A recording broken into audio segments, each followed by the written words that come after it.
thank you, Peter, accepting my invite to come talk to us about your new book, Having Possible Conversations. And welcome. Well, thanks. I see you've read that book quite well with all the notes and such.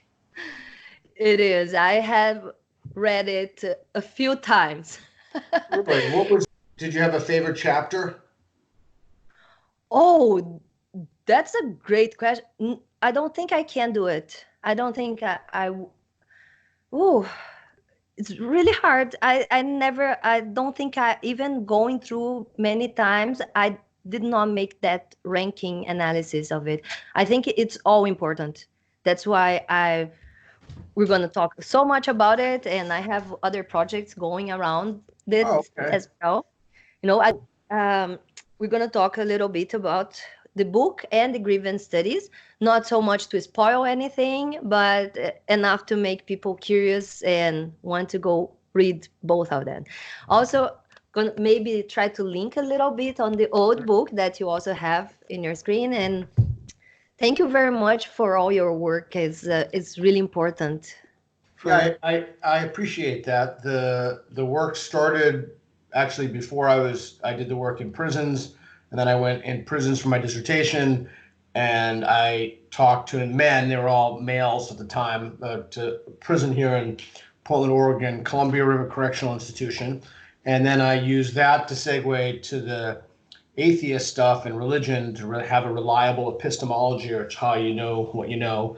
And those are all conversation techniques and skills drawn from multiple domains of thought, vast bodies of literature.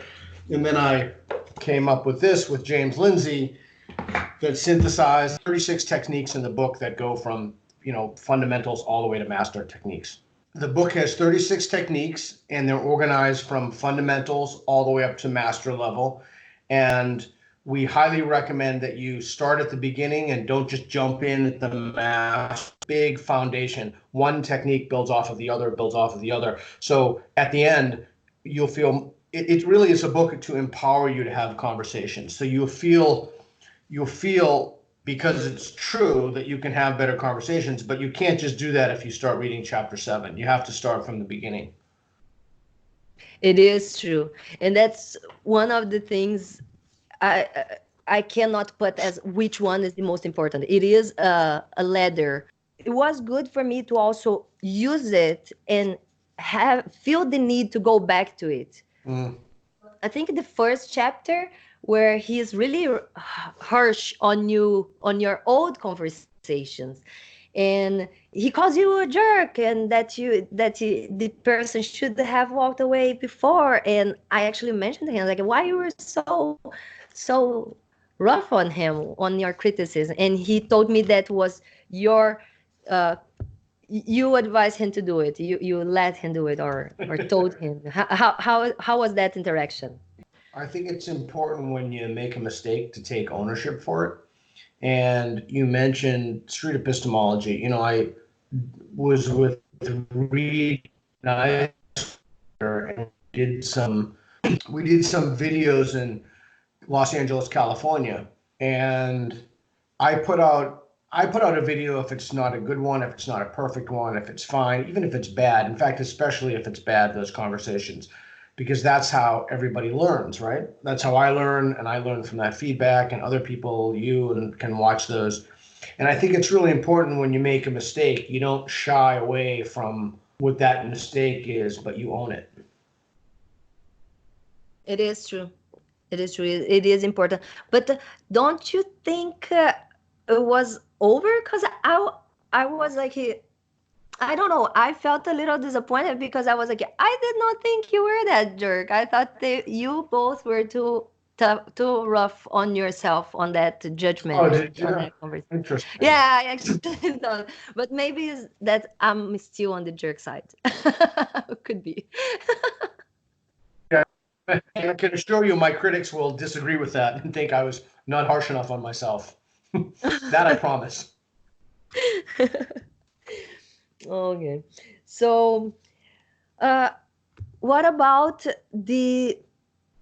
how did you guys develop like this friendship, you and James, with the book? What came first? How did it work?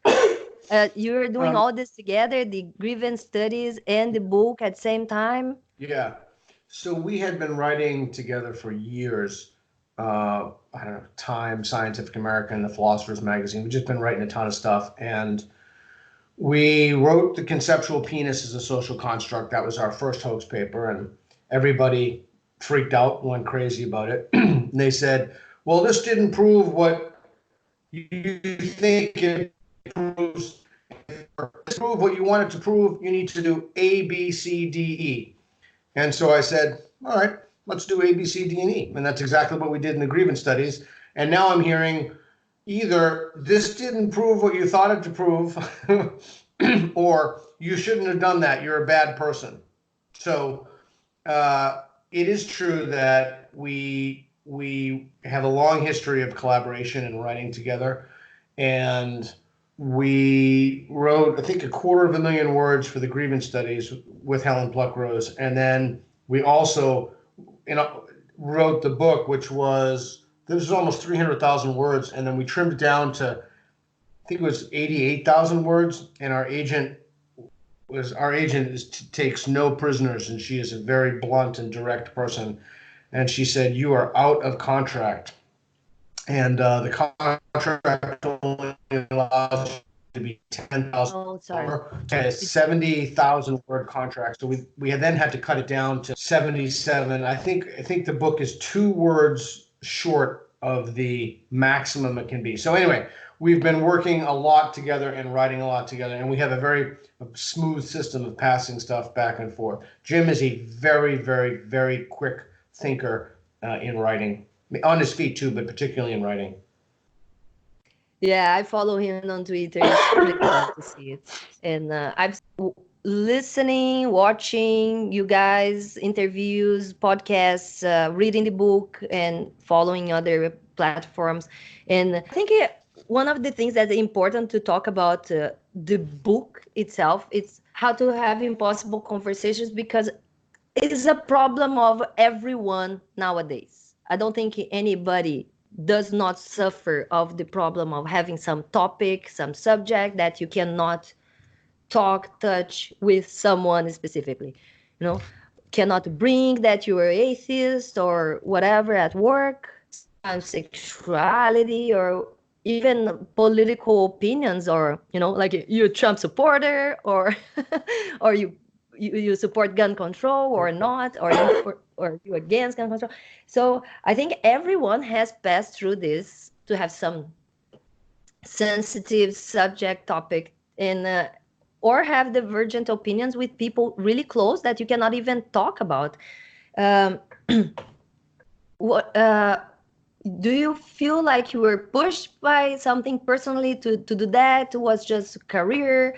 uh, how is your approach on the internet as well, with personal interactions and those things?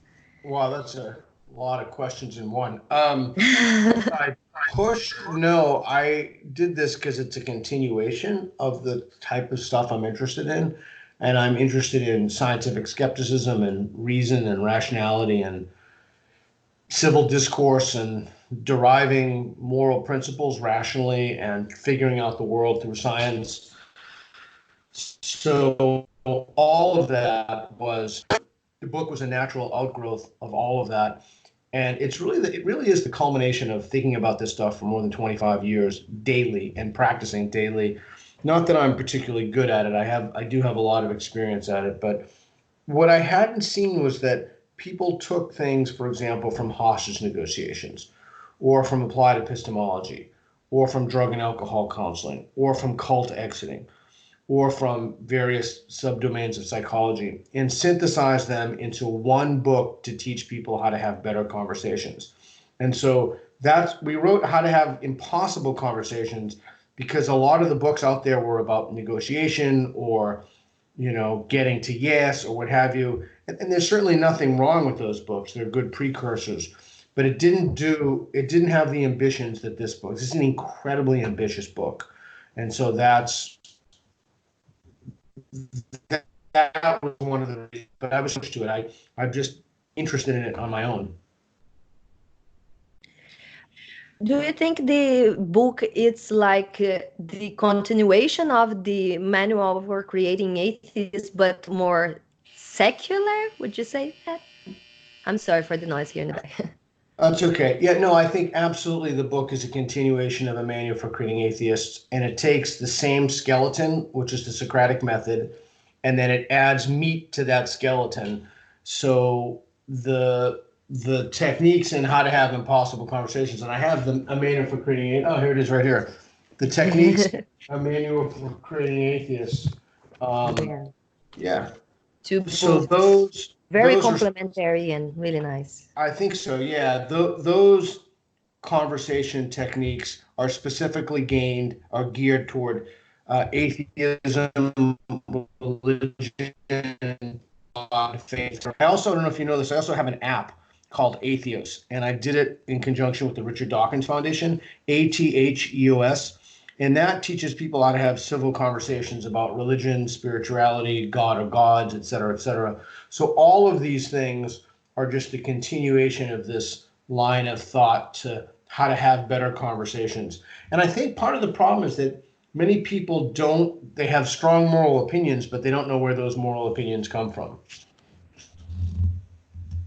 It is. It's really nice to hear of this app. I'm very interested, and I bet a lot of people will like it. Atheos app, Okay. ATHEOS, Atheos. And Okay. I think it's atheos app.com. But if you Google, and then it's available on Google phones and Apple, et cetera, et cetera. I think it's in its 5th iteration, something like that now.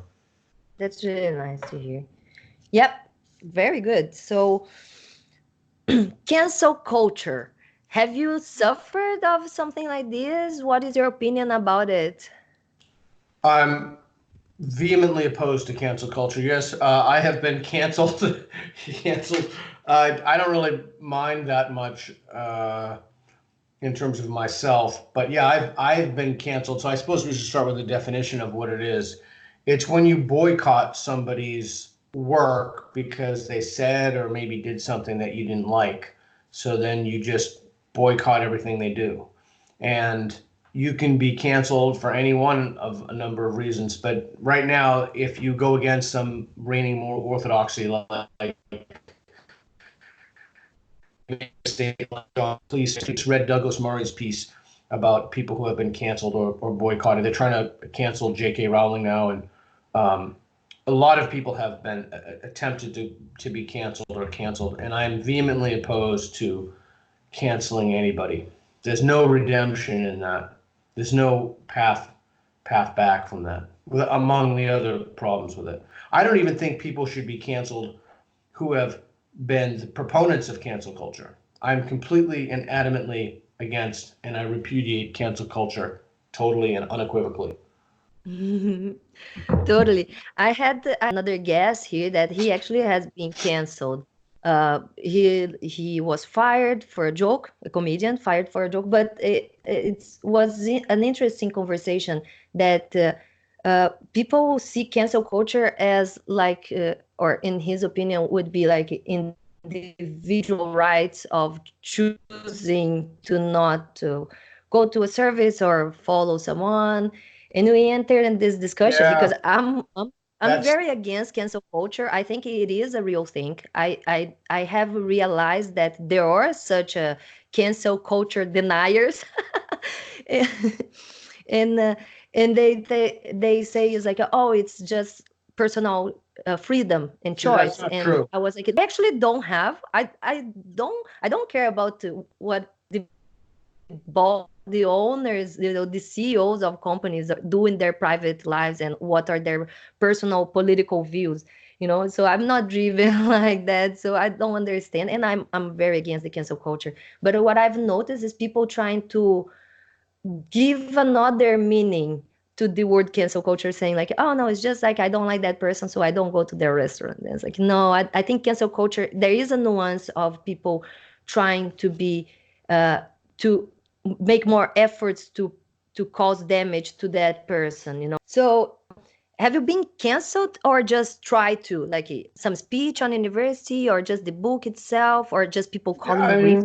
mean, I honestly don't pay any attention anymore. I used to pay attention to that, and I used to pay attention to, excuse me, I used to pay attention, and I think it's important that we get that feedback because we all need that as a kind of a corrective mechanism to keep what we're thinking in check. But I simply have stopped listening to these people because they're just so irrational. They're so rage filled. Almost none of the stuff makes any sense. They're calling everybody a Nazi. Have you had any It's just speech ridiculous. Oh, canceled, yeah, for I mean, example? so look, at the height Oh, movement, sorry. getting talk.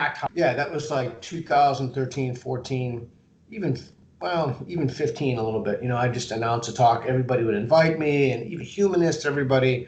Now Portland is so woke, so social justice oriented. I don't think I could give a single talk here anymore about atheism or anything else without either I wouldn't be invited, or if I were invited, they'd need the security to cover costs.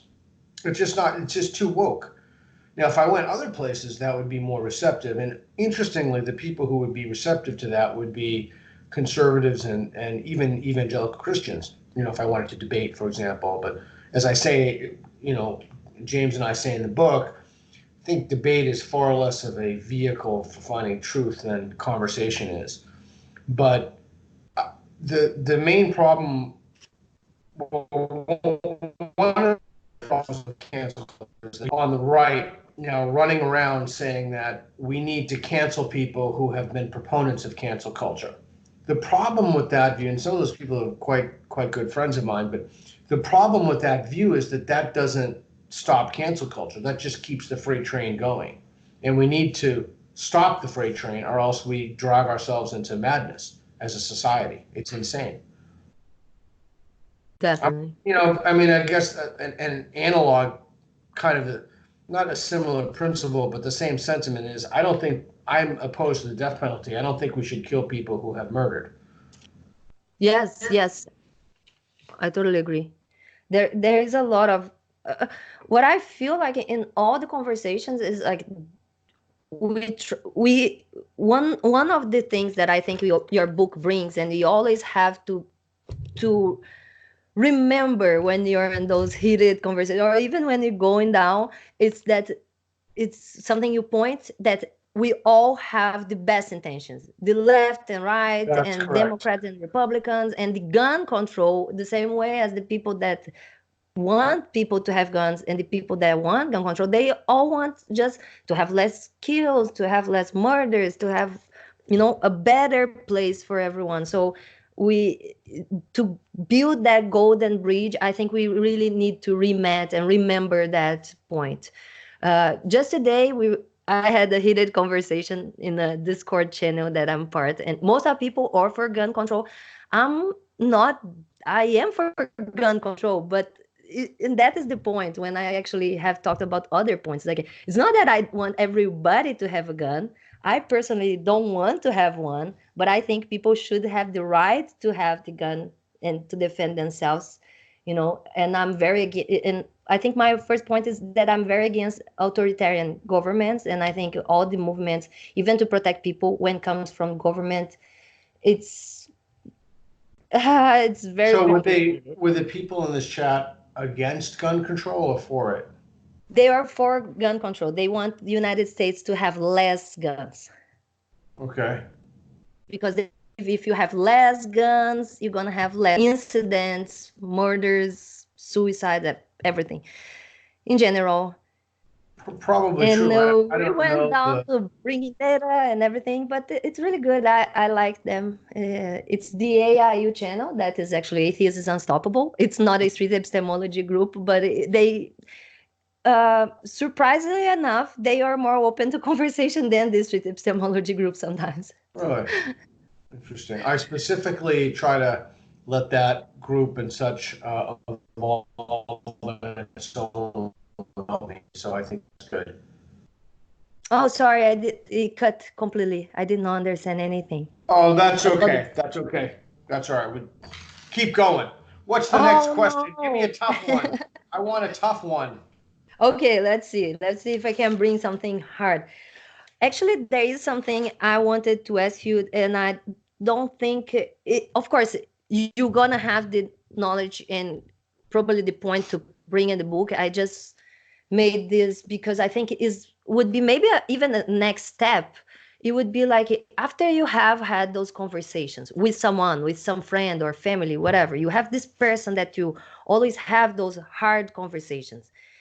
You both know you already have those political differences and almost divergences because we always walk in different ways and don't seem to touch any point. And how to approach this person in a second, third, or even like, is there a better way to do it?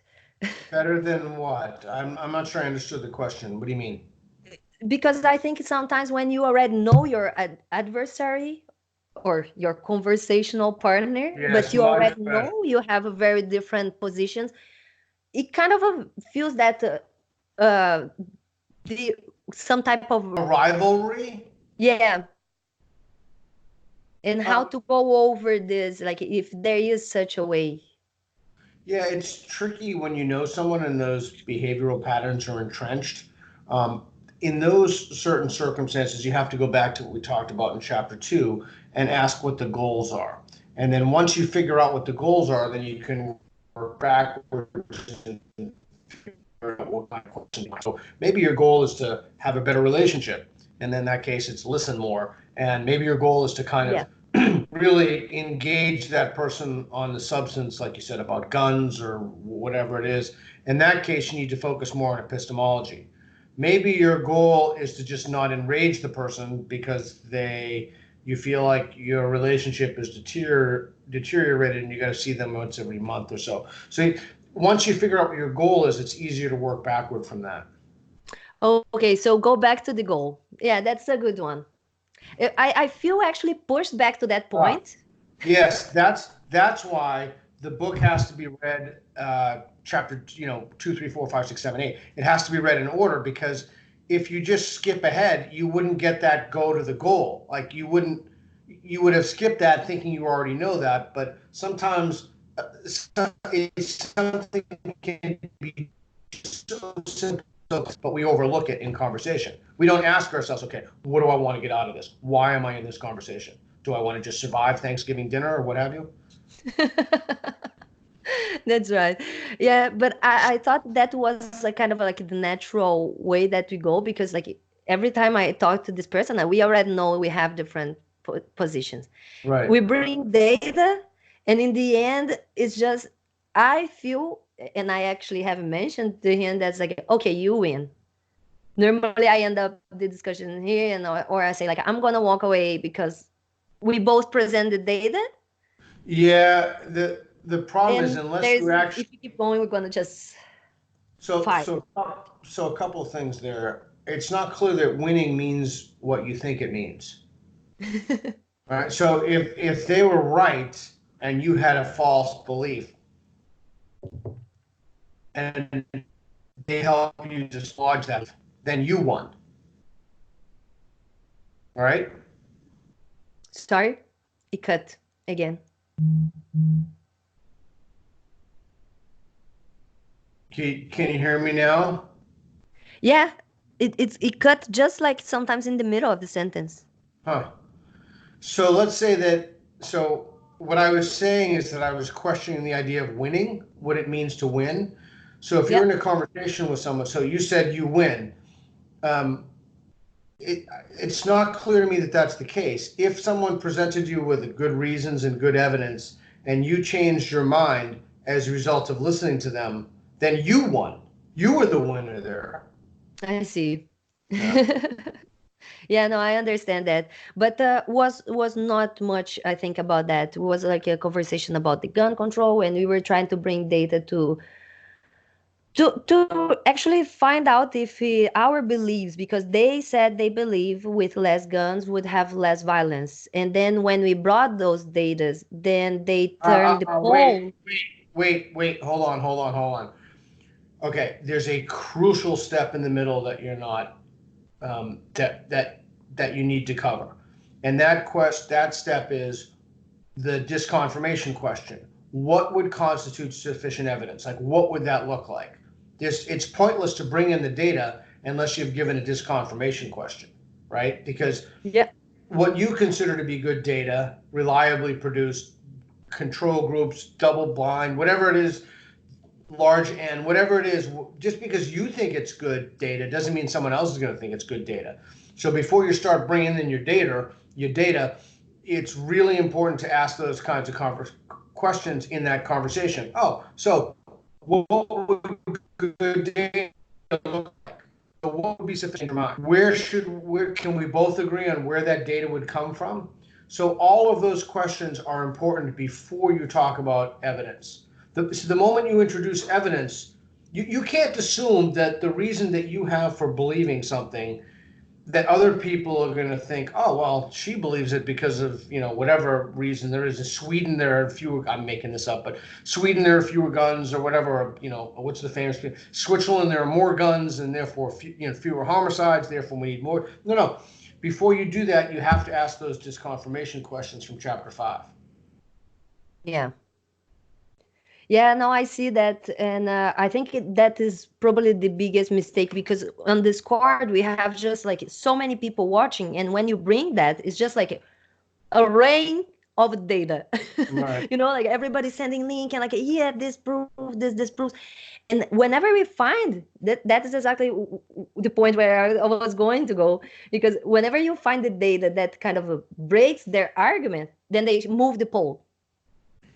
Well, yes, or worse. I mean, that's true. That frequently happens. But what's much worse than that is if they do the backfire effect and hunker down, and you've shown them data that conflicts with the belief that they have, and the consequence of that is they calibrate their confidence up, and then are more confident in whatever they believe because you've shown them conflicting data. Oh, okay, I see that. Yeah. Also, and the data in gun control is pretty complicated, because then, like I It is. said, you bring the data and then it's like, oh, but then you have to consider per capita, or that the area is not dense enough in population. There are so many little factors that they bring up there after you bring data, and to disprove or So, to so this. here's the question. So here's the question. What evidence could I bring you that would be sufficient that you'd say, wow, that's good evidence. I've now changed my mind. What would that evidence be? And then they tell you what that evidence is, and then you bring it forward or not, or you have a conversation about whether or not that's reasonable. Yeah. Yeah, and that's when you get trained to already not go through like the whole conversation to bring back to those chapters, Yeah, and and and and that is more exercise than part of just that knowing. problem, yes, part of that problem is that people, particularly in philosophy, we've been trained to ask people, what is your evidence for that? And that's a totally reasonable question. In fact, you have to ask people what their evidence is, or you'll never figure out why people believe something. But you need a prior question to that, and those are the disconfirmation questions. So do you think the mastering the street epistemology is just do it as much as you can, and it's just exercising, it's go to the No, streets and talk to people, or no, what? no, How do because we if get you that? did that, no, because if you did that, you wouldn't have any corrective mechanism for your thought. You'd just be talking to people without knowing if you're effective. So you have to get feedback. You have to ask people you respect who are good at it and have some kind of a proficiency at it. You have to really think it through. You have to know what's out there. You have to know the literature. You have to read the books, etc. And if you do that, that's far better than just having conversations with someone about something. Do you spend some of your time with the street epistemology yourself? I've seen some videos, but I don't know if that is a special edition or if you do that often. No, we again, as I said before, I will release something if it's not good, especially if it's bad, I'll release it. So I've had conversations, and literally 10 minutes into the conversation, I couldn't figure out what someone's talking about. But I think those, again, the lesson there is it's not, oh, look how great I am. It's this was a conversation which you could learn something from. I learned something from it. Let's be open and honest about that. That's the key. But yes, I do that very frequently. Okay, that's nice. You just don't like, do you have a Discord where you do like more your fans and you share your conversations, or No, just the YouTube channel? no, I'm just trying to. I'm honestly just just trying to make it through my day.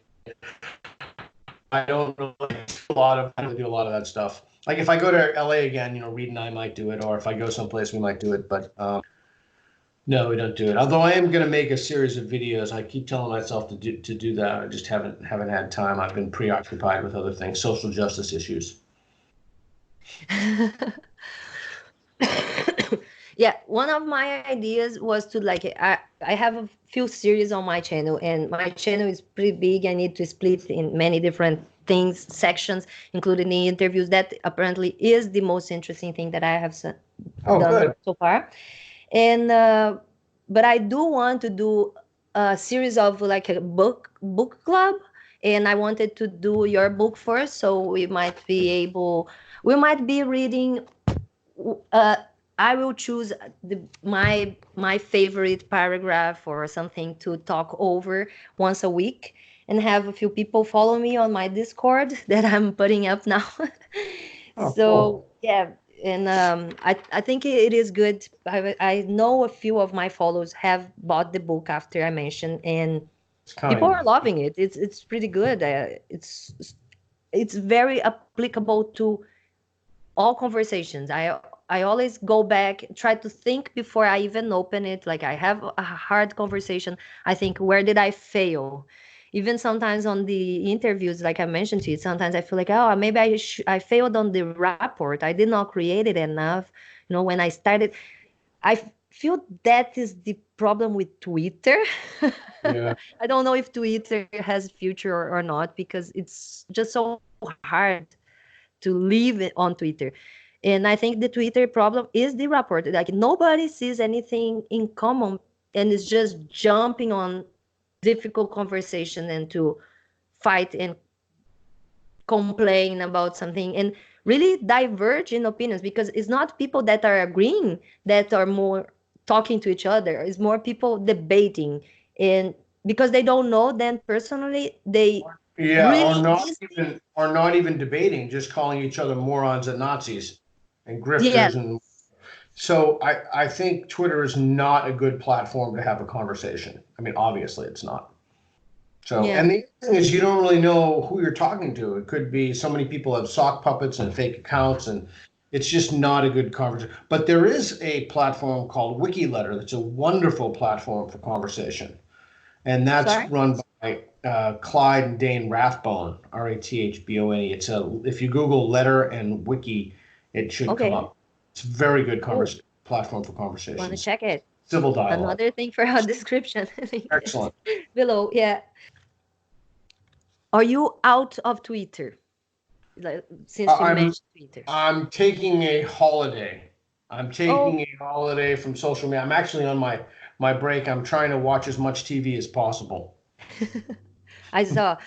Was you that mentioned something about The Witcher? Yes, I finished that. I finished 3 series. I'm on my actually 4 series. I'm on my fifth series now. I like Wow. the Can you tell us? yeah. I watched The Watchmen, uh, Very good.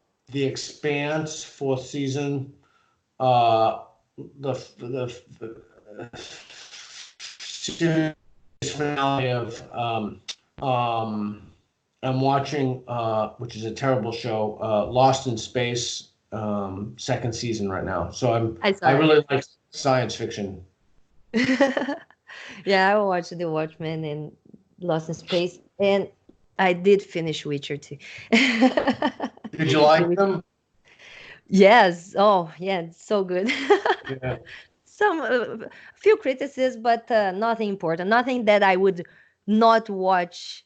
You Right. know, that is the point. Like, yeah, even like I think the difference on people's opinion nowadays on the cancel culture is like how far you offended to not watch something. I'm not. I don't think I'm easy to be offended, and that's Good. why I That's think it's virtue. interesting. I Good. think that's why I kind of laugh a little bit of the woke, the PC culture, you know, because I think it's a little infantile to try to cancel people because of your feelings. I don't know if you actually heard of it, probably because it was everywhere. Is the Christmas special for Netflix Christmas special? Which one? Jesus Gay. No, I haven't. I have not heard of it. Yeah, was a big thing. People trying to cancel. People making a big campaign in Brazil because against Netflix because it's a Brazilian group that makes those comedy Oh, movies. you know what? I did hear that. That's right. Yeah, yeah, yeah, yeah. They Yeah. made one last year that was not so offensive, so it passed. So it passed, Oh, and okay. because of Jesus Gate this year, people start a big movement, a big campaign trying to cancel. It was all over internet, trying to cancel Netflix in Brazil, trying to make people not watch or make Netflix to not play it. Was coming for Christmas night, and I'm actually, sure it did just the opposite. I'm sure it did just the opposite. I'm sure what people. happened is like they were attacked on Christmas night. Apparently they had their HQ was attacked with Molotov cocktails. They tried to set it on fire. Oh, Not that far on cancel culture and yeah, yeah. violence. And that's one of the things I've tried to talk to some people here because I think there is a nuance of like, and there it should have a proportionality on like, I feel offended. Even if I feel offended, what is a reasonable response to that? You know, it's just maybe walk away, in my opinion. Yeah, Like go if to stand somebody, up comedy, feel yeah, offended. What you yeah, gonna do? You're not gonna throw a cup to on the comedian's face. You're gonna stand up and and walk away. nothing happens. That's right. All right. What final questions do you have for me here? Okay, Anything let's you? attack grievance studies. Okay.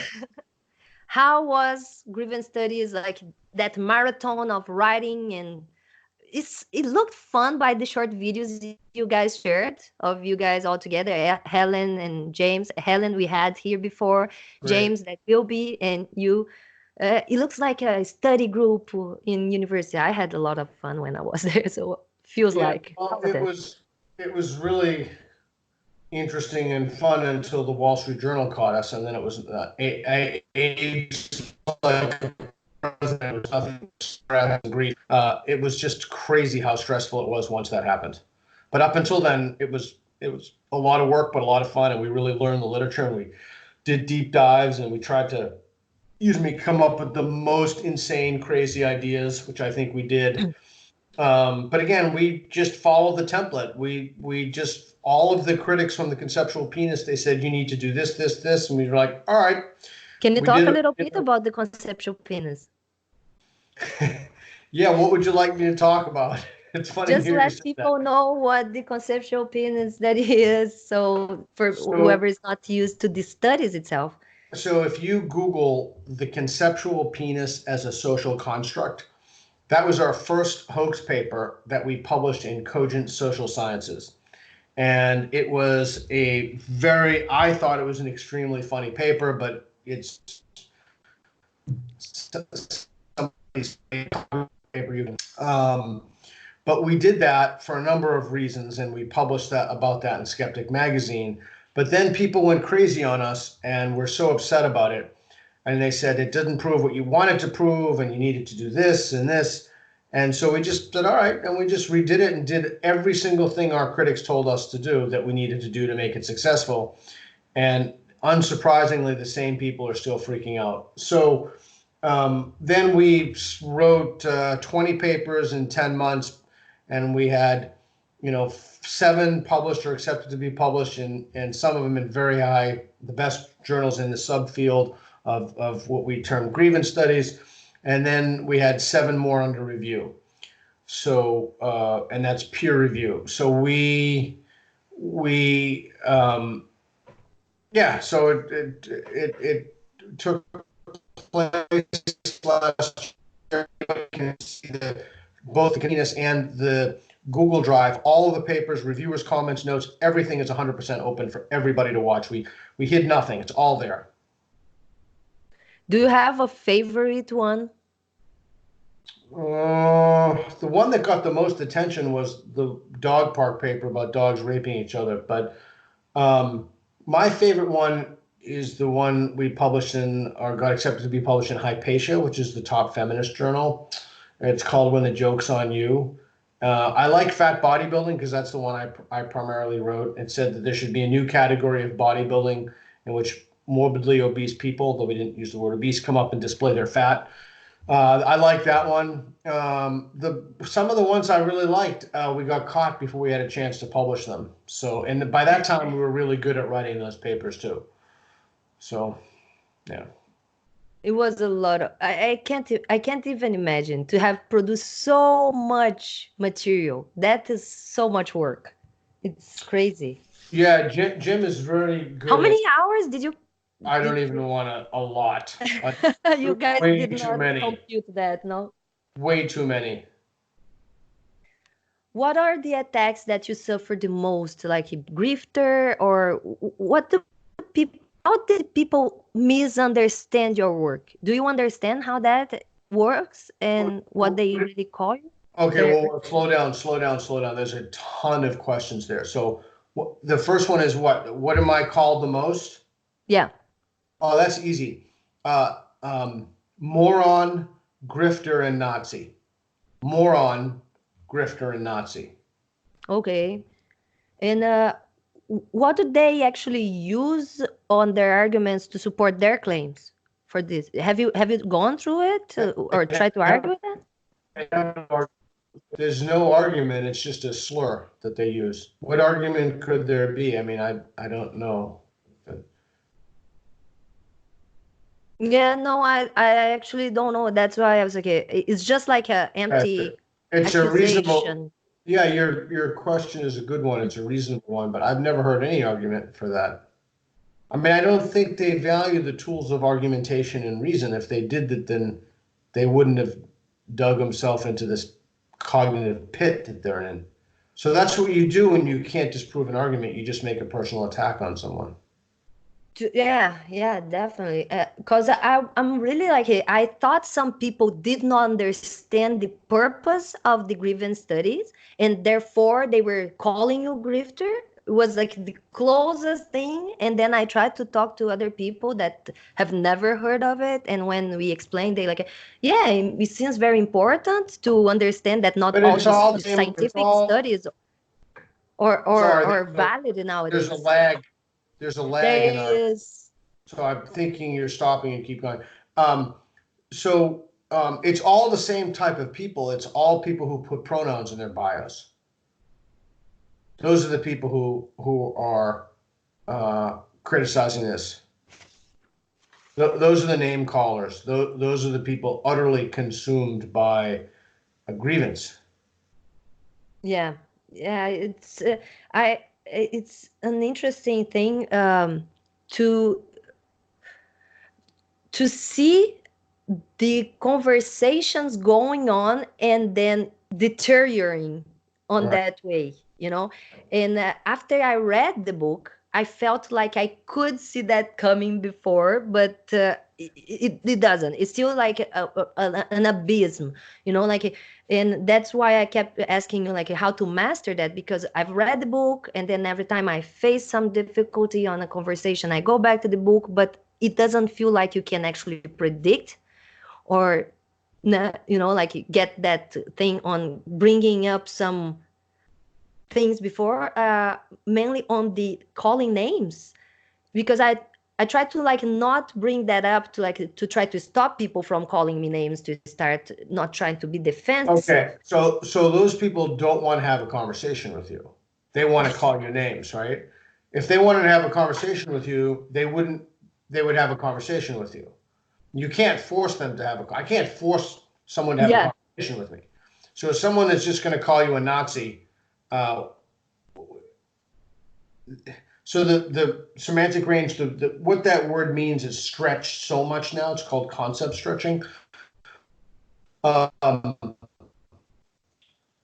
basically to literally everybody for literally anything in which there's no ideological purity. I have even heard it applied to people who like certain kinds of foods. So you just can't take those people seriously. They should sit at the children's table. They just have no place in adult conversation because they don't want a conversation. They're just, I don't know. They don't want a conversation, and you can't force them to have a conversation. So that's why when you say you get emails, Yeah, people are that offended. is an interesting Why? topic. I mean, I don't That's know an important thing to say because when you say how to have impossible conversations, people, we're not saying chase someone on the streets that who. doesn't want to debate you, trying to argue. To have Right, impossible conversation is not that. So right. consent first. Yeah, just to be clear, because people could make that mistake. So no, the impossible conversation is when it's really tough. And one of the things that I like that I read in the book that I knew him before, but I like that you pointed that you guys brought him up, and I had this problem in the street epistemology group talking to people, was people saying to me, I don't talk to, and calling me something. I don't talk to white supremacists. I don't talk to rapists, apologists. And I was like, first, I'm not that. And second, I think we should be able to talk to anybody. And I If they think don't that was talk a to, good point when you brought Derry Davis here on the book and how he talks to people such different right, opinions. And yeah, we can't talk to anybody. right. Wanna- So that's not street epistemology. That's I'm not going to talk to somebody. There's no reason to not talk to somebody who wants to talk to you. I mean, there are reasons, but there's no.